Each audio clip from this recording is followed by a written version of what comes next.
Hello class. So in the previous chapters or in the previous classes that have been conducted, we have learned about cell. Okay, we have studied cell. We have known about the structure of a cell, the functions of a cell, and about the various cell organelles. But সেই ক্লাছকেইটাত আমি কি কৰিছিলোঁ, আমি বহুত তোমালোকক মানে বস্তুকেইটা মই তোমালোকক বহুত প্ৰিচাইজকৈ কৈছিলোঁ হয়নে, বহুত ওপৰে ওপৰে আমি গৈছিলোঁ। কেলৈ আমি ওপৰে ওপৰে কৈছিলোঁ, কাৰণ সেইকেইটা তোমালোকৰ মানে ইণ্ট্ৰডাক্টৰী ক্লাছ আছিলে। তোমালোক স্কুলৰ পৰা ক্লাছ 10ৰ লগত মানে তোমালোকৰ অকণমান লিংক আপ কৰাই পেলাই কথাখিনি কোৱা হৈছিলে। বাট ফ্ৰম নাও অনৱাৰ্ডছ এতিয়াৰ পৰা কি হ'ব, তোমালোকৰ পূৰা টেক্সট বুকখন ফ'ল' কৰা হ'ব। হ'লে টেক্সট বুকত যি আছে আমি একৰ্ডিংলি পঢ়ি যাম, বস্তুখিনি অলপমান ইনডেপ্থ আমি পঢ়িবলৈ চেষ্টা কৰিম। হ'ল cell with a cell lesson মানে আমি কি কৰিছিলোঁ, তোমালোকক মানে সেই লেভেলটো মানে ক্লাছ 10ৰ লগত বা তোমালোকৰ স্কুল লেভেলৰ লগত অকণমান মিলাই পেলাই আমি পঢ়াইছিলোঁ। বাট এতিয়াৰ পৰা আমি কি কৰিম, একদম মানে বুকত যিখিনি আছে আমি একদম একৰ্ডিং টু দ্য বুকত যিমানখিনিলৈকে আছে উইল ফ'ল' দ্য বুক, আৰু আমি ক্লাছ 11ৰ ষ্টেণ্ডাৰ্ডত বস্তুখিনি পঢ়িম। Okay, from now onwards year classes will be according to class 11 standard. Okay, ছায়েন্সৰ যিটো তোমালোকৰ বায়'লজি যিমানটো ডেফথলৈকে পঢ়িব লাগিব আমি এতিয়ালৈকে সেইটো পঢ়িম। চ' এতিয়া আমি একৰ্ডিংলি মানে একদম পূৰা ষ্টাৰ্টিঙৰ পৰা ভালকৈ পঢ়ি যাম। এতিয়া আমি ষ্টাৰ্টিঙত চেপ্টাৰ নম্বৰ 1ৰ পৰা আমি ষ্টাৰ্ট কৰিম। চেপ্টাৰ নম্বৰ 1ত কি আছে, দ্য লিভিং ৱৰ্ল্ড। ক্লিয়াৰ হ'ল? চেপ্টাৰ নম্বৰ 1ত আছে দ্য লিভিং ৱৰ্ল্ড। অসমীয়াত কি হ'ব, জীৱ জগত আৰু ইয়াৰ বৈচিত্ৰ্য। ক্লিয়াৰ? জীৱ জগত। এতিয়া প্ৰথমতে আমি জীৱ জগতখনৰ কথা পঢ়িম, দ্য লিভিং ৱৰ্ল্ডখনৰ কথা পঢ়িম। এতিয়া চোৱা, যেতিয়া আমি জীৱ জগত বুলি কওঁ, when we say the living world, okay, the living world cannot be only about the living organisms. The living world is not only about the living organisms. The living world includes both the living and non-living things. Okay, the living organisms cannot survive without the involvement or without the help of the non-living things. Clear? The non-living or the abiotic things. Clear? So যেতিয়া মই তোমালোকক জীৱ জগত বুলি কওঁ, জীৱ জগত বুলি কোৱাৰ লগে লগে কথাটো অকল মানে তাত জীৱিত যিখিনি তোমালোকৰ অৰ্গেনিজিম বা জীৱিত যিখিনি প্ৰাণী হওক উদ্ভিদ হওক অকল সেইখিনিয়ে ইনভলভ নহয়, হ'ল অকল সেইখিনিয়ে জড়িত নহয়। যেতিয়া মই জীৱ জগত বুলি ক'ম তাত লিভিং আৰু নন লিভিং, জীৱ আৰু জড় গোটেইখিনি তাত মানে সামৰি ল'ব। কেলৈ ল'ব, কাৰণ জীৱসমূহ মানে জড় বস্তুখিনিৰ সহায় নোহোৱাকৈ সিহঁতি থাকিব নোৱাৰে। ফৰ এক্সাম্পল মই যেতিয়া তোমাক এটা জীৱ, ফৰ এক্সাম্পল মানুহৰে কথা কওঁ, আমি কি হয়, আমি জীৱ হয়নে। চ' আমি মানুহ হিচাপে আমাৰ কি হ'ব, আমাক এনি টাইম চব সময়তে আমাক কি লাগি থাকে, we need oxygen. We need oxygen. Every single second we need oxygen. We require oxygen for our survival. So তেতিয়া কি হ'ব, অক্সিজেনটোতো এতিয়া আমাৰ লিভিং থিং নহয় হয়নে, অক্সিজেনটো এটা কেমিকেল মলিকুল হয়, তো it's not living thing, chemical substance. Clear? So the living organisms cannot survive without the help of the non-living organisms. Okay, there is a interrelationship between the living and the non-living things. Okay, clear? Okay, so next you say what is life. Okay, first এতিয়া জীৱিত মানে কি, what is life. So first যেতিয়া আমি জীৱ জগতখনৰ কথা পঢ়িম, ফাৰ্ষ্ট যেতিয়া আমি লিভিং ৱৰ্ল্ডখনৰ কথা পঢ়িম, we have to know one thing, that how can we define life. See, life is a unique complex organization of molecules expressing through chemical reaction which leads to growth, development, responsiveness, adaptation and reproduction. So যেতিয়া মই জীৱিত বুলি ক'ম, জীৱিত বুলি ক'লে মই তাৰ এটা definite এটা মই সংজ্ঞা দিব নোৱাৰোঁ. When I'll say life or when I say living, I cannot define it as a particular thing. Okay, so when I'm going to define life, যেতিয়া মই লাইফটো বা যেতিয়া মই জীৱ বা জীৱিত বস্তু এটাক যেতিয়া মই ডিফাইন কৰিবলৈ যাম, তাৰ সংজ্ঞা দিবলৈ যাম, তেতিয়া মই তাৰ সংজ্ঞাটো কিহৰ ভিত্তিত দিম, তাৰ যিখিনি বৈশিষ্ট্য, সেই বৈশিষ্ট্যখিনিৰ ওপৰত ভিত্তি কৰি পেলাই মই তাৰ সংজ্ঞাটো দিম। যিবিলাক characters, the characters I will focus on the characters that will define a living organism. Clear? I have to define on the characters. I have to define the characters that will make a thing or that will make an organism living, or that will define the term living. Okay? So, see, what is a living organism? A living organism is a self-replicating, evolving and self-regulating interactive system capable of responding to external stimuli. A living organism is a self-replicating, clear? Evolving and self-regulating interactive system capable of responding to external stimuli. Self-replicating, it has to replicate by itself, it has to make a copy of itself. Okay? Evolving, it have to evolve according to the environmental requirements. আমাৰ বাহিৰৰ যিখন মানে আমাৰ পৰিৱেশটোৰ লগত খাপ খোৱাকৈ মানে সেই বস্তুটো উন্নতি হ'ব লাগিব। It have to evolve, clear? And self regulating. So self-regulating means it has to regulate itself according to the external environment. And then interactive system, it has to be interactive between, as I told you, that between the living and the non-living things there is an interaction. So it has to be interactive system and capable of responding to the external stimuli. Whatever external stimuli is applied, it has to have some response against it. Okay, these things I'll explain to you very clearly in the next slides. So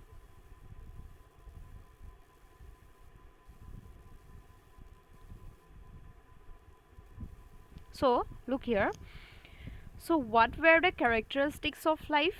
Growth, development, responsiveness, adaptation and reproduction. The characteristics of life are growth. First, a living thing have to grow. Okay? So চোৱা, যিটো মই তোমালোকক বৈশিষ্ট্য কৈছিলোঁ যে মানে এটা বস্তু জীৱিত হোৱাৰ যিটো আমি বৈশিষ্ট্য কৈছিলোঁ, প্ৰথমটো আছিলে গ্ৰোথ। সিহঁতৰ বৃদ্ধি হ'ব লাগিব। ক্লিয়াৰ? সিহঁতৰ বৃদ্ধি হ'ব লাগিব। বৃদ্ধি মানে কি? বস্তুটো যেনিবা এককোষী মানে বহুত সৰু আছিলে, এককোষী বা বহুকোষী মই নকওঁ, বহুত যেনিবা বহুত যেনিবা সৰু আছিলে, সি বহুত ক্ষুদ্ৰতম আছিলে, তাৰ চাইজটো ক্ৰমান্বয়ে বৃদ্ধি পাব লাগিব। হ'লে চ' সেইটো হ'ব গ্ৰোথ। তাৰপিছতে আহিব ডেভেলপমেণ্ট। এতিয়া চোৱা, এতিয়া তোমালোকৰ যিবিলাক ক্লাছ, এতিয়া মই তোমালোকক পঢ়াই আছোঁ কিবা এটা বস্তু, হয়নে? চ' সেই বস্তুটো মই তোমালোকক পঢ়াই থাকোঁতে মই তোমালোকক এতিয়া তোমালোক যিটো লেভেলৰ হয়, তোমালোকৰ চবৰে 16 বা 17 ইয়াৰ্ছ হৈছে এৰাউণ্ড, হয়নে? চ' তোমালোকক মই কথাবিলাক ক'লে এতিয়া তোমালোকে বুজি পাইছা। বাট তোমালোকৰ যেতিয়া 4 বা 5 বছৰ আছিলে, হয়নে? তোমালোক যেতিয়া সিমানটো বয়সৰ আছিলা, তেতিয়া মই যদি তোমালোকক কওঁ যে biology means the study of the living organisms or what is life, সেইখিনি কথা সেই 4 বছৰীয়া ল'ৰাটোৱে বুজি নাপাব বা ছোৱালীজনীয়ে বুজি নাপাব। বাট ক্ৰমান্বয়ে যেতিয়া তোমালোকৰ ডেভেলপমেণ্ট হ'ব, তোমালোকৰ ব্ৰেইনৰ ডেভেলপমেণ্ট হ'ব, তাৰ পিছত লাহে লাহে এটা এজত গৈ পেলাই তোমালোকে এইখিনি কথা বুজি পাবা। ক্লিয়াৰ? চ' সেইটো হৈ গ'ল আমাৰ ডেভেলপমেণ্ট। নেক্সট আহিলে ৰেছপনচিভনেছ। আমি মানে ৰেছপনচিভনেছ, এতিয়া মই তোমালোকক কথাটো কৈ আছোঁ, তোমালোকে কথাটো বুজিছা আৰু নোট ডাউন কৰিছা। ক্লিয়াৰ হৈছেনে? সেইটো হৈ গ'ল ৰেছপনচিভনেছ। ক্লিয়াৰ হ'ল? তোমালোকৰ ফোনটো বাজিছে, তোমালোক পটককৈ গৈ পেলাই ফোনটো ৰিচিভ কৰিছা, ৰেছপনচিভনেছ, হয়নে? চ' দ'জ কাইণ্ডছ অফ থিংছ। অকল আমাৰ ক্ষেত্ৰত মই কেইটামান সাধাৰণ মানে এক্সাম্পল দিছোঁ, বা কিছুমান তোমালোকে কেঁচু এডালে ধৰা, কেঁচুডাল তোমালোকে পটককৈ লাঠি এডালে এনেকৈ চুই দিছা, তাৰ যোৱা মানে যিটো মানে আগতে যিটো গতিত গৈ আছিলে তাৰ যোৱা গতিটো সলনি হ'ল, বা পৰুৱা লাইন এটা হৈ আছিলে, তোমালোকে মাজতে চুই দিলা, পৰুৱা লাইনটোৰ গতিটো সলনি হ'ল। চ' এইবিলাক কি হ'ব? Responsiveness. These are responsiveness. Next comes adaptation. Adaptation মানে তোমালোকৰ হ'ব অভিযোজন।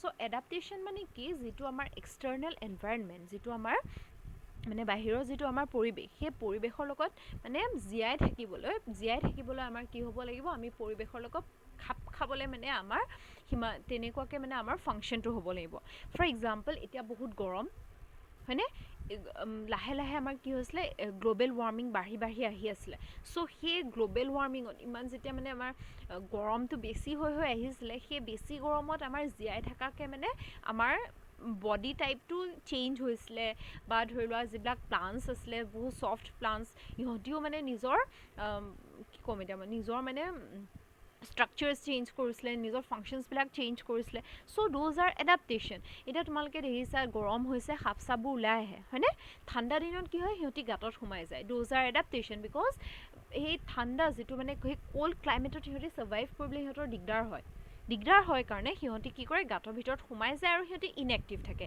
সেই টাইমটোত সেই ডিউৰেশ্যনটোত সিহঁতি খোৱা চোৱা একো নকৰে মানে হয়নে অকল সিহঁতি শুই থাকে বুলি ক'ব পাৰা চ' এইবিলাকক ক'ব কি ছামাৰ শ্লিপ বা উইণ্টাৰ শ্লিপ কিছুমান তেনেকৈ গৰমকালিত বেছি যেতিয়া গৰমটো সহ্য নহয় সিহঁতি তেনেকৈ উইণ্টাৰ শ্লিপত গুচি যায় মানে সিহঁতি ছামাৰ শ্লিপত গুচি যায় সিহঁতি গোটেই গৰমকালটো সিহঁতি কি কৰিব শুই থাকিব বা ইনএক্টিভ থাকিব সিহঁতৰ কোনো ধৰণৰ বডি ফাংচন নহয় আৰু যেতিয়া গৰমটো লাহে লাহে কমি আহিব যেতিয়া সহ্য কৰিব পৰা হ'ব সিহঁতি কি হ'ব লাহেকৈ ওলাই আহিব চ' সেইটো হ'ব ছামাৰ শ্লিপ চ' এইবিলাকক এষ্টিভেশ্যন বা হাইবাৰনেশ্যন বুলি কয় অসমীয়াত ইংলিছত সেইখিনি আমি পিছত পঢ়িমগৈ চ' এইবিলাক কি হ'ব এডাপ্টেশ্যন মানে এডাপ্ট কৰিব লাগিব আমি হ'ল এতিয়া তুমি প'লাৰ বিয়াৰ এটাক আমাৰ ইয়ালৈ লৈ আহা প'লাৰ বিয়াৰটো মৰি যাব তাৰ সেইটো এডাপ্টেশ্যন নাই তাৰ বডিত মানে টাইপটো কিহৰ কাৰণে এডাপ্টেশ্যন সি সেই ঠাণ্ডা মানে এৰিয়া এটাত বা একদম মানে বৰফ পৰা জেগা এটাত সি ছাৰ্ভাইভ কৰিবলৈ কাৰণে সি এডাপ্টেড হয় okay the polar bear cannot survive here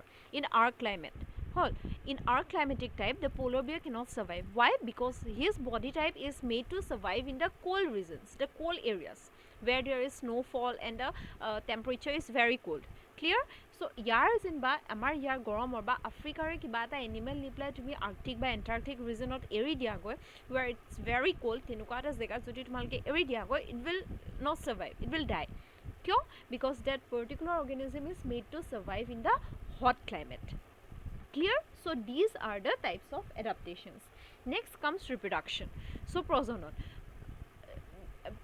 every organism have the tendency to make offsprings or make a copy of itself গম পাইছেনে নিজৰ মানে বংশ বৃদ্ধি কৰা মানে সিহঁতৰ এটা ক্ষমতা থাকে that is called reproduction so reproduction যদি হয় adaptation হৈছে responsiveness দেখাইছে development হৈছে সিহঁতৰ growth হৈছে so এই গোটেইকেইটা characters যেতিয়া আমি দেখিম then we will know that the particular organism is a living organism clear so this was all about life and this was about your living organisms next comes the characteristics of growth what are the characteristics it's a mistake in the slide it's not characteristics of growth it should be characteristics of living organisms correct it okay it's characteristics of living organisms so what are the characteristics of living organisms growth reproduction metabolism cellular organization and consciousness okay so these things we'll study in detail in the next slides but you have to correct it it's characteristics of living organisms so first attribute of living organism or the first character of living organism is growth যেটো প্ৰথম বৈশিষ্ট্য হৈছে living organismৰ প্ৰথম বৈশিষ্ট্যটো আমি কি বুলি কম হেতু হ'ব আমাৰ growth বৃদ্ধি so প্ৰথম লক্ষণটো হ'ব আমাৰ বৃদ্ধি বা growth so আমি স্লাইডত কি দিয়া আছে চাও It is the increase in number and mass of cell by cell division. In plants, growth continues throughout their lifespan. In animals, growth is only up to a certain age. However, cell division occurs to replace the lost cells. See, it is the increase in number of mass of cell by cell division.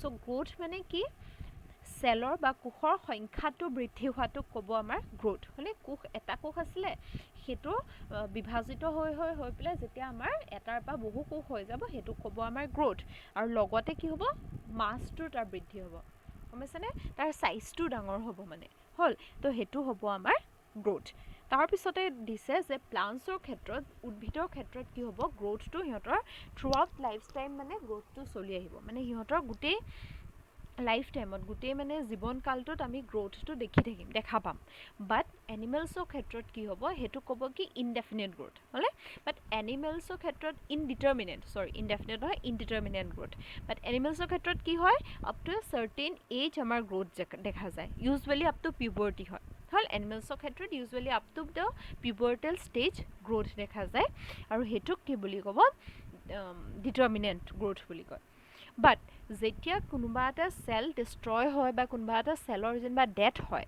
হলে death হ'ল বা ডিষ্ট্ৰয় হ'ল কিবা এটা cell তেতিয়া সেই সেলটোক replace কৰিবলৈ নতুন সেলৰ ফৰ্মেশ্যন হয় আকৌ ভায়া সেল ডিভিজন নেক্সট চোৱা এইটো চোৱা এটা বহুত ইম্পৰ্টেণ্ট পইণ্ট এটা আছে that basically growth is the increase in mass and size thus non living objects also' grow' So, growth is not a defining property of the living organism. Basically, কি হয় growth is the increase in mass and size.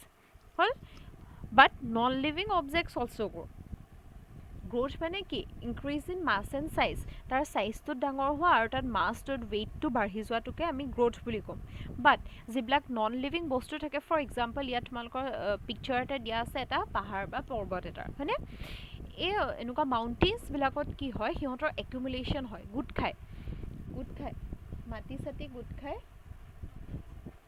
গোট খাই পেলাই কি হ'ব সিহঁতৰ সাইজটো ডাঙৰ হৈ গৈ থাকে পাহাৰটো আজি যিমানটো সাইজ আছিলে 10 ইয়াৰ্ছৰ পিছত তাৰ সাইজটো আৰু ডাঙৰ হয় চ' সেইটোৰো গ্ৰোথ হ'ল দেয়াৰফৰ সেইটো কাৰণে কি হ'ব গ্ৰোথটোক আমি লিভিং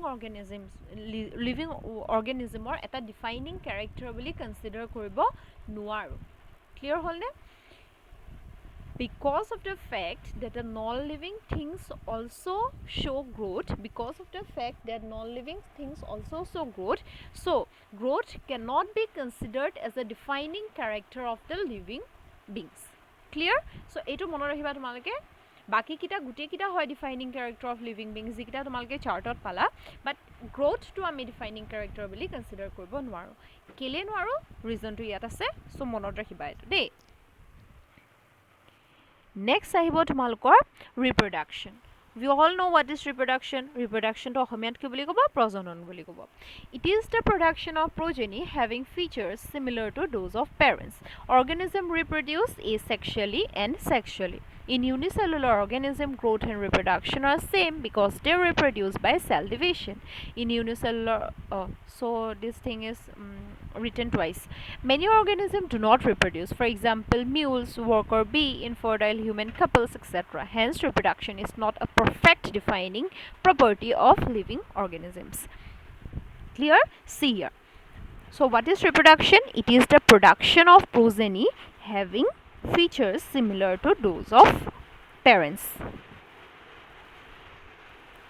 clear আমি গম পাও প্ৰজনন কি হয় প্ৰজনন যেটো মানে তোমাৰ সব জীৱন প্ৰজনন কৰি পেলাই কি কৰিব হেতৰ বংশ বৃদ্ধি কৰি পেলাই হল সো তোমালকৰ ভিন্ন ভিন্ন ধৰণৰ হ'ব পাৰে প্ৰজনন so reproduction may be of various types usually of two type asexual and sexual asexual reproduction ক'ত হ'ব য'ত আমাৰ গেমেটছ ইনভলভ হৈ নাথাকে sexual reproduction ক'ত হ'ব য'ত আমাৰ গেমেটছ ইনভলভ হৈ থাকে ইয়াত যে কৈছে তোমালকৰ many organisms do not reproduce কি বহুত মানে জীৱবিলাকে reproduce নকৰে প্ৰজনন নকৰে ফৰ এক্সাম্পল দিছে মিউল এই প্ৰথমে যেটো ডায়াগ্ৰাম দেখিছা দিস থিং হলে এটো হৈ গল তোমালকৰ মিউল মানে কি হ'ব মিউল ইজ দ্য মানে এটো এটা এনেকুৱা এনিমেল হয় যেটো হৰ্স আৰু ডংকি ঘোঁৰা আৰু গাধ সেই দুটাৰ মাজত মানে প্ৰজনন কৰাই পেলাই যেটো আমি মানে অৰ্গানিজম পাও হেটো ক'ব কি মিউল এতিয়া চোৱা ঘোঁৰা আৰু ডংকি হৰ্স এণ্ড ডংকি দুইটা কি হয় বেলেগ বেলেগ স্পিচিজ হয় হতৰ প্ৰজাতি কিটা বেলেগ গতিকে তাৰ ফলত যেটো মানে আমি এটা জীৱ পাইছো যেটো আমি মিউল বুলি কওঁ হি আকৌ মানে ইনফাৰ্টাইল হয়, সি কি হ'ব, তাৰ প্ৰজনন ক্ষমতা নাথাকে। যিবিলাক ৱৰ্কাৰ বিবিলাকৰো প্ৰজনন ক্ষমতা নাথাকে, আৰু কিছুমান হিউমেন কাপলছো ইনফাৰ্টাইল হয়, হয়নে, সিহঁতৰ কেঁচুৱা নহয়। চ' এনেকুৱাবিলাক ক্ষেত্ৰত কি ক'ম আমি যে ৰিপ্ৰডাকশ্যনটো আমি এটা একদম ডিফাইনিং কেৰেক্টাৰ বুলি, মানে প্ৰপাৰ ডিফাইনিং কেৰেক্টাৰ নহয়, হয়, সি defining character of growth, but it is not the proper defining character of growth. হ'ল। Next comes metabolism. So' what is metabolism? মেটাবলিজমটো অসমীয়াত কি বুলি ক'ব তোমালোকৰ? বিপাক বুলি ক'ব। বিপাক মানে metabolism. It is the sum total of all the biochemical reactions taking place inside a living system. It is the defining feature of living organism. Metabolism is of two types, anabolism and catabolism. Anabolism is the building up reaction, whereas catabolism is the breakdown reaction. Metabolic reactions can be demonstrated outside the body in cell-free system. Isolated metabolic reactions in vitro are not living things but are living reactions. Clear? So swayat ki koise metabolism ba bipak. So it is the sum total of all the biochemical reactions taking place inside a living system. So jiman amar biochemical reaction inside a living system, amar mane gar bhitor jiman amar reaction bilak hoi thake biochemical, এই ৰিয়েকশ্যনবিলাক আমাৰ কি হ'ব, আমি ক'ম metabolism.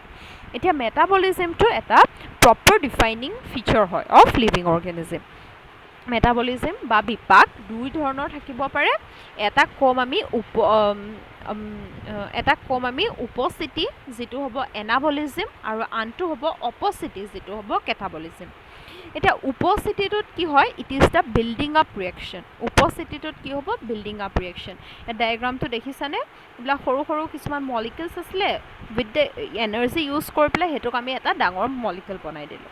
আকৌ তাৰ বিপৰীতে অপস্থিতিটো কি হ'ব, কেটাবলিজম, হয়নে, মানে ব্ৰেকডাউন ৰিয়েকশ্যন। এটা ডাঙৰ মলিকিউল আছিলে, সেইটো আমি সৰু সৰু এটমছলৈ ব্ৰেকডাউন হৈ পেলাই আৰু এনাৰ্জি ৰিলিজ হয়, সেইটো ক'ব কি, অপস্থিতি। হ'ল। চ' উপস্থিতি আৰু অপস্থিতি হ'ল। মেটাবলিক ৰিয়েকশ্যন, চ' এইখিনি গম পালোঁ আমি মেটাবলিজম কি হয়। এতিয়া আমাৰ মেটাবলিক ৰিয়েকশ্যনছ বা মেটাবলিজম কেলৈ দৰকাৰ হয়, for the production of energy. হ'ল। এইটো আমি ক্লাছত ডিছকাছ কৰিম কেলৈ হয়, এইটো তোমালোকক মই ভালকৈ বুজাই দিম। For the production of energy. আৰু এনাৰ্জিটো আমাক কেলৈ প্ৰয়োজন, আমাৰ গোটেই যিমানখিনি আমাৰ ফাংচনছ হৈ থাকিব, বডি ফাংচন, এই গোটেইখিনি সম্পূৰ্ণ কৰিবলৈ আমাক এনাৰ্জিৰ প্ৰয়োজন, আৰু সেইকাৰণে আমাৰ মেটাবলিজম হোৱাটো বহুত আৱশ্যকীয়। মানে মেটাবলিজম আমাৰ উশাহ নিশাহ লোৱাটো যিমান আৱশ্যকীয়, সিমানেই আমাৰ মেটাবলিজম হোৱাটো আৱশ্যকীয় হয়। চ' নেক্সট আহিলে যে metabolic reactions can be demonstrated outside the body in a cell-free system. So metabolic reactions can be demonstrated outside the body. যিবিলাক আমাৰ মানে বায়োকেমিকেল ৰিয়েকশ্যনছ, এতিয়া আমাৰ তোমালোকে জানা টেষ্ট টিউব বেবী কথা, হয়নে? চ' টেষ্ট টিউব বেবী এটা কি হয়, আমাৰ মানে মাদাৰ উম্বত ডেভেলপমেণ্ট নহয়। চ' ফাৰ্ষ্ট সিহঁতৰ যিটো মানে fusion of male and female gametes, সেইটো ক'ত হয়, usually inside the test tube. So' তাক কি বুলি ক'ব, টেষ্ট টিউব বেবী। ক্লিয়াৰ হ'ল? চ' ফাৰ্টিলাইজেশ্যনটো হ'ব ক'ত, মানে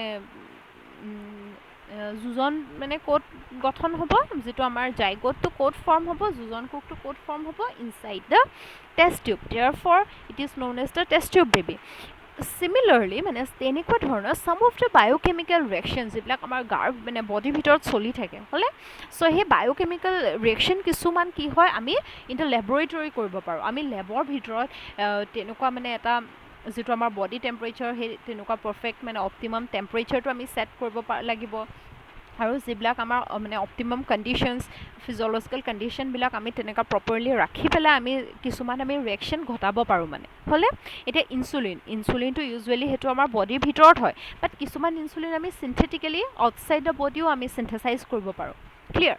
চ' সেই তেনেকুৱা ৰিয়েকশ্যনছবিলাক মানে বায়োকেমিকেল ৰিয়েকশ্যন যিবিলাক usually those are carried in the laboratory outside the body of an individual, those are known as the in vitro' reactions. Okay?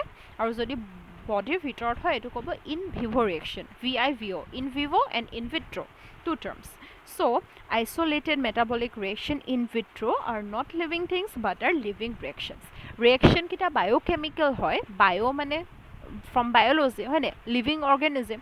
So biochemical reactions hobo, therefore the reactions are living, but those metabolic reactions cannot be considered as living things because they are not taking place inside the organism's body. Clear? So this was about metabolism. Next comes your cellular organization. Cellular organization to অসমীয়াত কি বুলি ক'ব তোমালোকৰ কোষীয় গঠন হলে cellular organization. So all living beings are made up of one or more cell. Unicellular organisms are made up of one cell, whereas multicellular organisms are made up of many cells. Cell form tissue, tissue form organs, organ form organ system, and finally organ system function together as an individual. Hence cellular organization is a defining character of the living organism. So আমি already cellular organization কথা আমি পঢ়িলো in the cell chapter.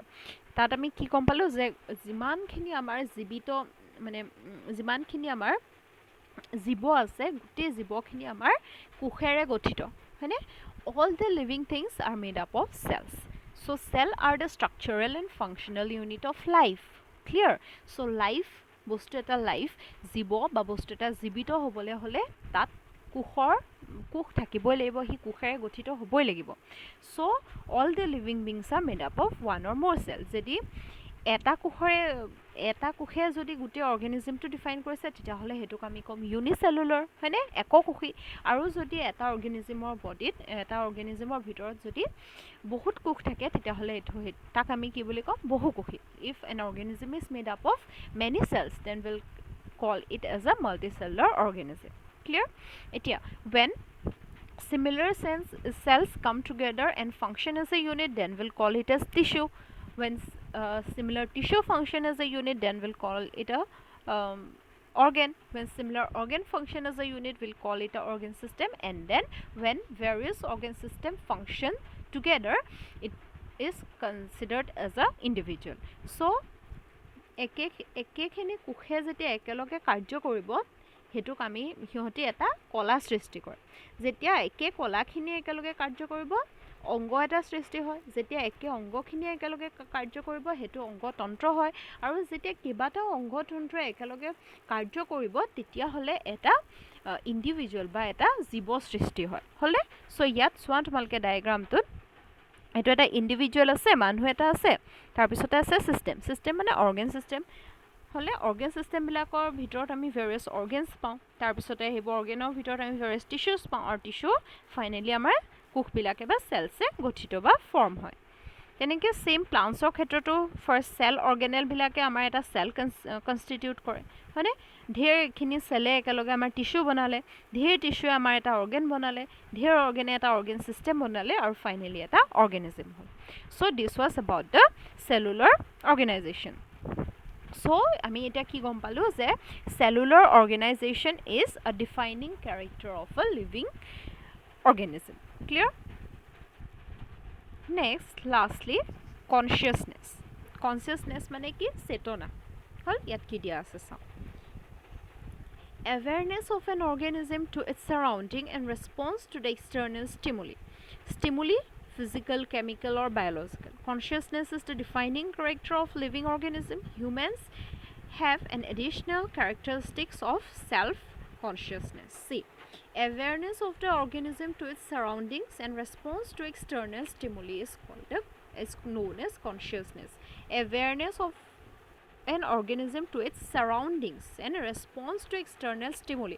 Our stimuli ki hobo pare physical, chemical or biological hobo pare.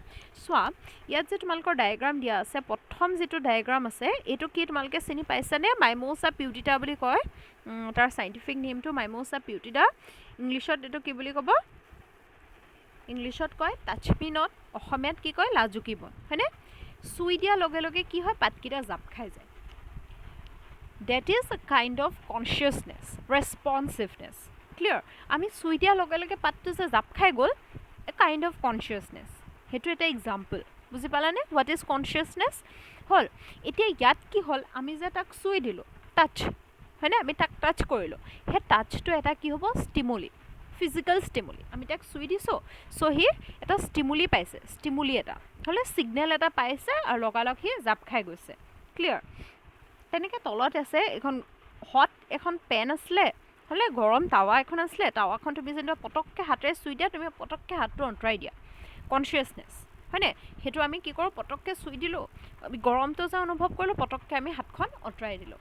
চ' সেই ইয়াত মানে ষ্টিমুলিটো কি হ'ব, মানে ধৰি লোৱা বায়'লজিকেল ষ্টিমুলি, টাচ কৰিলোঁ যে আমাৰ স্কিনত লাগিলে গৰমটো হয়নে, স্কিনৰ পৰা নাৰ্ভেদি গৈ পেলাই আমাক ব্ৰেইনক ষ্ট্ৰাইক কৰিলে যে এইটো গৰম হয়, আমি হাতটো আঁতৰাই দিব লাগে, চ' আমি হাতটো কি কৰিলোঁ, আঁতৰাই দিলোঁ। So' that is a kind of stimuli. Clear? So' এনেকুৱাবিলাক কাৰ্যতে মানে এইটো জনা যায় যে যিবিলাক অৰ্গেনিজিমৰ কনচিয়াছনেছ থাকে সিহঁতি জীৱ, মানে গম পাইছেনে? যিবিলাক অৰ্গেনিজিমছৰ যি কনচিয়াছনেছ থাকে সেইবিলাক আমি জীৱিত বুলি কনচিডাৰ কৰিব পাৰোঁ। নেক্সট আহিলে আমাৰ হিউমেনছ হেভ এন এডিশ্যনেল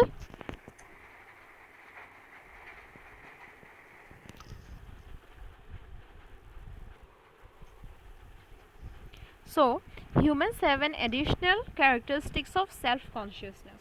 আমাৰ হিউমেন ব্ৰেইনটো এনেকুৱাকৈ ডেভেলপ কৰা আছে, মানে আমাৰ এটা এডিশ্যনেল কেৰেক্টাৰিষ্টিক্স আছে, কি হয় সেইটো, চেল্ফ কনচিয়াছনেছ।